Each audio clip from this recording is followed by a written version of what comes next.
Why did the United States attack Libya, Iraq, Afghanistan, and Yemen? Why are U.S. operatives helping to destabilize Syria? And why is the United States government so intent on taking down Iran, in spite of the fact that Iran has not attacked any country since 1798? And what's next?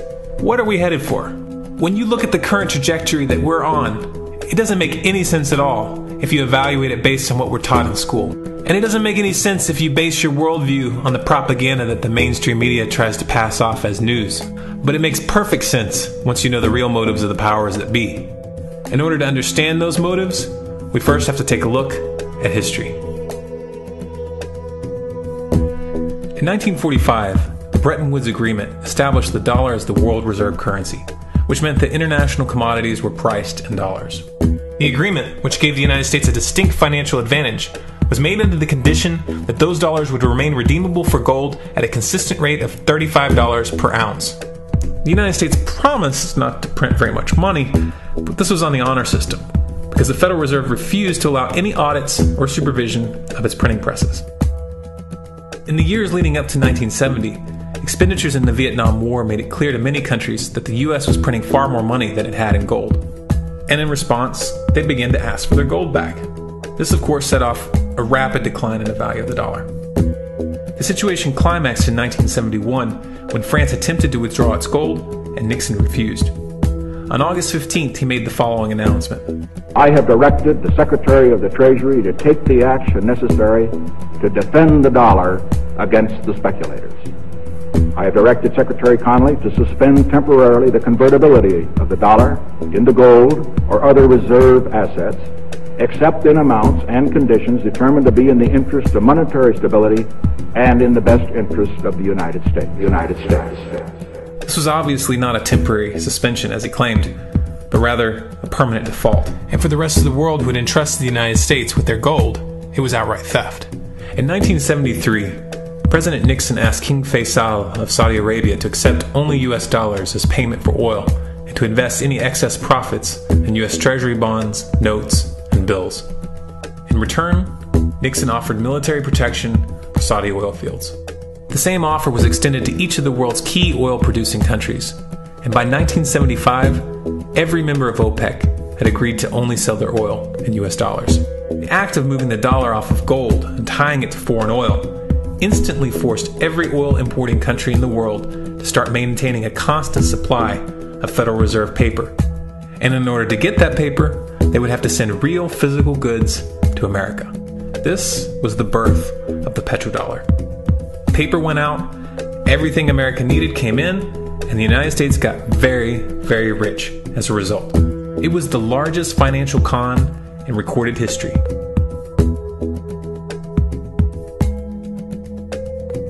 The arms race of the Cold War was a game of poker. Military expenditures were the chips, and the U.S. had an endless supply of chips. With the petrodollar under its belt, it was able to raise the stakes higher and higher, outspending every other country on the planet, until eventually U.S. military expenditures surpassed that of all other nations in the world combined. The Soviet Union never had a chance. The collapse of the communist bloc in 1991 removed the last counterbalance to American military might. The United States was now an undisputed superpower with no rival. Many hoped that this would mark the beginning of a new era of peace and stability. Unfortunately, there were those in high places who had other ideas. Within that same year, the U.S. invaded Iraq in the First Gulf War. And after crushing the Iraqi military and destroying their infrastructure, including water purification plants and hospitals, crippling sanctions were imposed which prevented that infrastructure from being rebuilt. These sanctions, which were initiated by Bush Sr. and sustained throughout the entire Clinton administration, lasted for over a decade and were estimated to have killed over 500,000 children. The Clinton administration was fully aware of these figures. We have heard that 500,000 children have died. I mean, that's more children than died in Hiroshima. And you know, is the price worth it? I think this is a very hard choice, but we think the price is worth it. Miss Albright, what exactly was it that was worth killing 500,000 kids for? In November of 2000, Iraq began selling its oil exclusively in euros. This was a direct attack on the dollar and on U.S. financial dominance, and it wasn't going to be tolerated. In response, the U.S. government, with the assistance of the mainstream media, began to build up a massive propaganda campaign claiming that Iraq had weapons of mass destruction and was planning to use them. In 2003, the U.S. invaded, and once they had control of the country, oil sales were immediately switched back to dollars. This is particularly notable due to the fact that switching back to the dollar meant a 15 to 20% loss in revenue due to the euro's higher value. It doesn't make any sense at all unless you take the petrodollar into account. So I came back to see him a few weeks later, and by that time we were bombing in Afghanistan. I said, "Are we still going to war with Iraq?" And he said, "Oh, it's worse than that." He said, he reached over on his desk, he picked up a piece of paper, he said, I just got this down from upstairs, meaning the Secretary of Defense's office today, and he said, "This is a memo that describes how we're going to take out 7 countries in 5 years, starting with Iraq and then Syria, Lebanon, Libya, Somalia, Sudan, and finishing off Iran. Let's take a look at the events of the past decade and see if you see a pattern. In Libya, Gaddafi was in the process of organizing a bloc of African countries to create a gold-based currency called the dinar, which they intended to use to replace the dollar in that region. US and NATO forces helped destabilize and topple the Libyan government in 2011, and after taking control of the region, US armed rebels executed Gaddafi in cold blood and immediately set up the Libyan Central Bank. Iran has been actively campaigning to pull oil sales off of the dollar for some time now, and it has recently secured agreements to begin trading its oil in exchange for gold. In response, the US government, with mainstream media assistance, has been attempting to build international support for military strikes on the pretext of preventing Iran from building a nuclear weapon. In the meantime, they established sanctions which US officials openly admit are aimed at causing a collapse of the Iranian economy. Syria is Iran's closest ally, and they are bound by mutual defense agreements. The country is currently in the process of being destabilized with covert assistance from NATO, and though Russia and China have warned the United States not to get involved, the White House has made statements within the past month indicating that they are considering military intervention. It should be clear that military intervention in Syria and Iran isn't being considered. It's a foregone conclusion, just as it was in Iraq and Libya. The U.S. is actively working to create the context which gives them the diplomatic cover to do what they already have planned.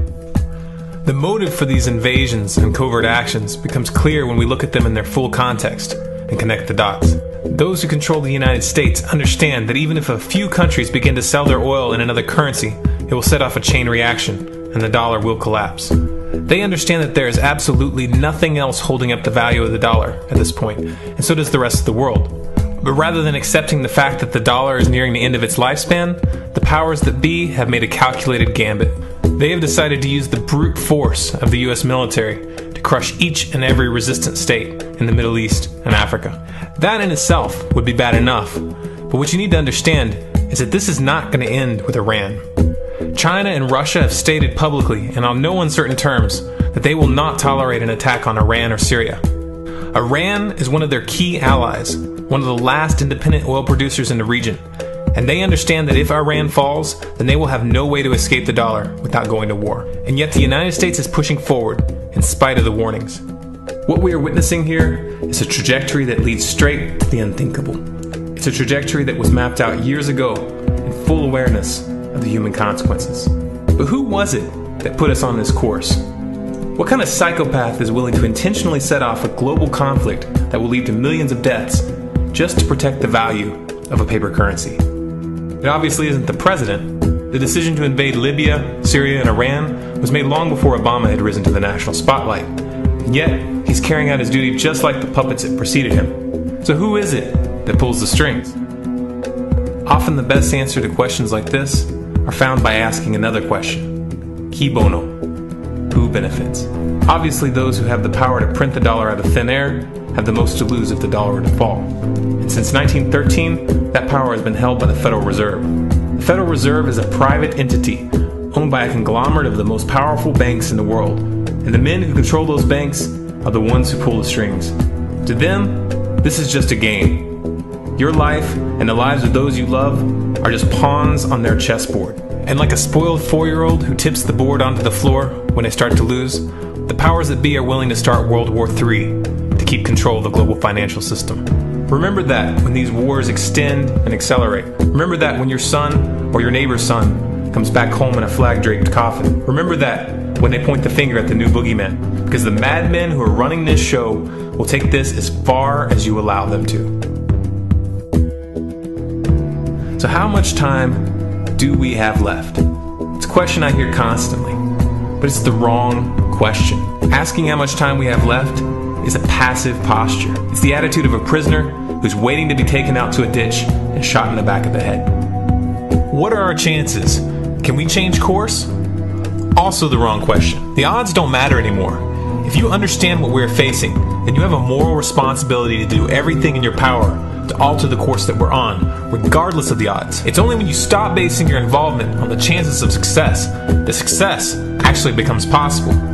To strip the ill-begotten power from the financial elites and to bring these criminal cartels to justice will require nothing less than a revolution. The government is not going to save us. The government is completely infiltrated and corrupt to the core.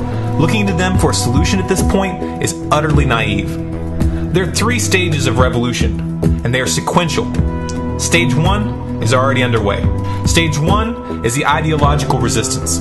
In this stage, we have to actively work to wake up as many people as possible about what is happening and the direction we're headed. All revolutions originate from a shift in the mindset of the population, and no other meaningful resistance is possible without it. Success in this stage of the game can be measured by the contagion of ideas. When an idea reaches critical mass, it begins to spread on its own and seeps into all levels of society.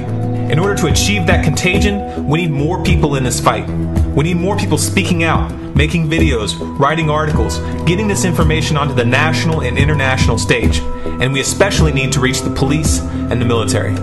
Stage 2 is civil disobedience, also known as nonviolent resistance. In this stage, you put your money where your mouth is, or more accurately, you withhold your money and your obedience from the government, and you do everything in your power to bring the gears of the state to a halt. Practiced in mass, this method alone is often enough to bring a regime to its knees. However, if you fail at this stage, Stage 3 is inevitable. Stage 3 is direct physical resistance. Direct physical resistance is the last resort, and it should be avoided and delayed as long as possible. And it should only be invoked after all other options have been thoroughly exhausted. There are those who talk tough and claim that they will resist when the time comes. But what those people fail to realize is that if you are inactive during the first 2 stages and save your efforts for the last resistance, then you will fail. When the Nazis were moving door to door, dragging people out of their homes in Germany, that was the time to fight back physically. But due to the lack of ideological resistance and civil disobedience leading up to that moment, even an armed uprising would have likely failed at that point. An armed uprising can only succeed if the people have established an attitude of active resistance. And active resistance is only possible after their minds have broken free from the mainstream propaganda. If you want to fight back, it's now or never. You're not going to get another chance, and the stakes are far higher than they were in Nazi Germany.